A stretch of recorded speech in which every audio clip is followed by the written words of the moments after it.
Hello, I'm Professor Kevin W. Tharp, and today what I'm going to be talking to you about is the place-time continuum and the variables that exist between those when we are talking about instruction. So we're going to be talking about the limits that time and place put in front of you when you are looking at how to develop your instruction. So let's get right into it. So the time variables, what we're looking at is a continuum between inflexible, where it has to be taught at a specific time, or the instruction takes place at a specific time, and flexible, where that instruction can take place at pretty much whenever the person wants to receive that instruction. The next set of variables that we look at similarly are place, and they are bound so that the instruction is bound to a specific place, or it's free, meaning that it can take place in any number of locations. So within those, we're going to develop a quadrant system that looks at a number of different things that come into play with this. So the first one that we're going to look at is delivery variables. So delivery is a subordinate of time, and in that what we're looking at is we've got the option of delivering courses in either a synchronous or a asynchronous fashion. But this particular variable is a subordinate of time. So when we're looking at delivery, in this case, we're talking about it's a time-based variable. Proximity, on the other hand, is a place-based variable. So proximity is subordinate of place, and in that case, if it is bound, that it is an on-site. If it is free, then it can take place at a distance, or a distant form of education. Moving on, the next thing that we're going to look at is variable dependence. And when I talk about variable dependence, what I'm talking about is how dependent is the instruction based upon the two constructs of time and place. So as we make our way through the various quadrants here that have been created by the way that we've laid this out, when you're looking at this, the format is time and then place, time/place. So the variable in the first one would be dependent upon time and dependent upon place. And as I go through these, I will consistently make my way through the variables from the bottom left to the bottom right, top left, top right. And that's the way that they'll be displayed. So in the first quadrant, what we have is the time is dependent and the place is dependent. In the second quadrant, the time is independent, but the place is dependent. In the third quadrant, the time is dependent and the place is independent. And in the fourth quadrant, both the time and the place are independent variables. So working within that idea of the four quadrants and their dependence and independence from time and place, what we have is four sorts of ways or mediums that we can use. The first one is presence, or present, where everyone has to be present in the same time and the same place. So we call that one present.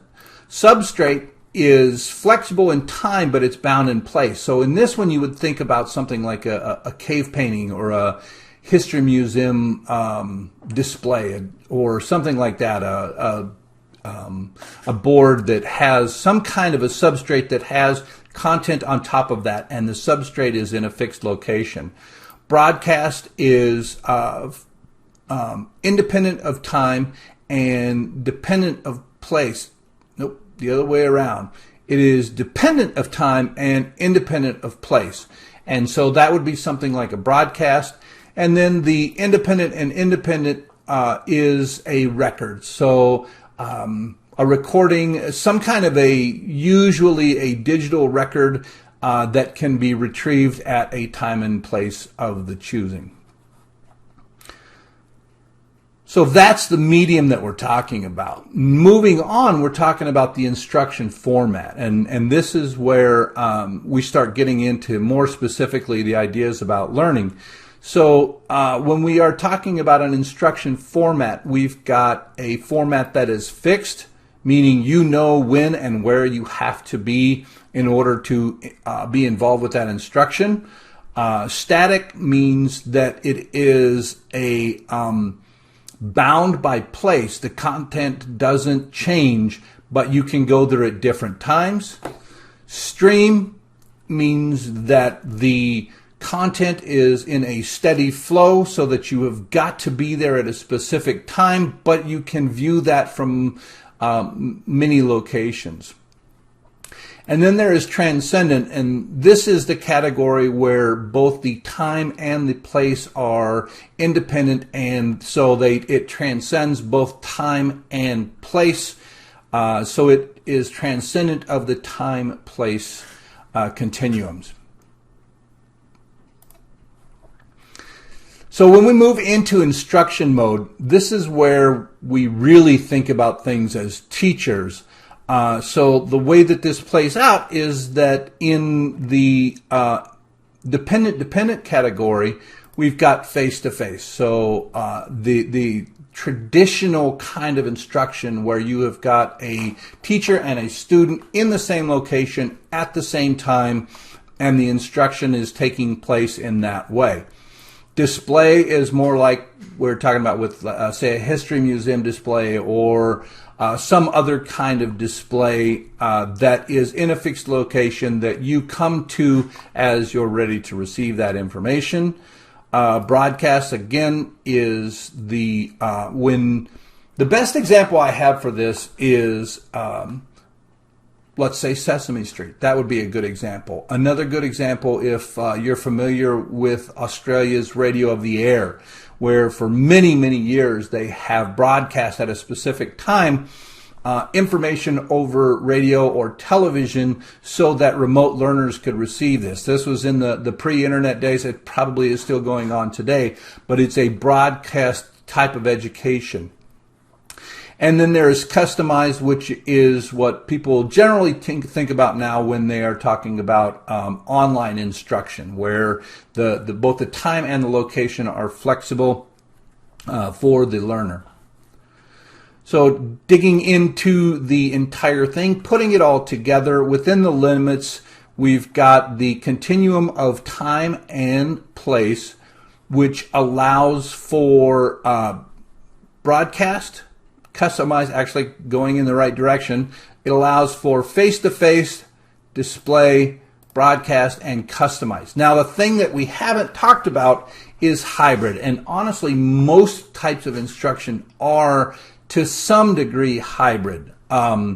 So if you're using any kind of stored information, a textbook, a textbook is a display type of content, but it is flexible and it can be used in conjunction with other materials. So this hybrid is where most of us actually live, and it provides the greatest flexibility in how we want to move. So this is all a component of the form follows function idea. The form that we bring to our instruction is a function of how we are wanting to interact with our students. So that the face-to-face means that you know what time and place you're going to be. The function of that is that you would have a fixed form of instruction there. And the hybrid aspect of it is that they may do some pre-reading, they may go and do homework outside of class, and that sort of thing. So even the most traditional kinds of learning still involve some level of hybridization. We just don't normally think of it in that way. So this is the Tharp model of instructional time-place continuum. I am Professor Kevin W. Tharp from the University of Wisconsin-Stout, and I hope this has been helpful for you. Goodbye.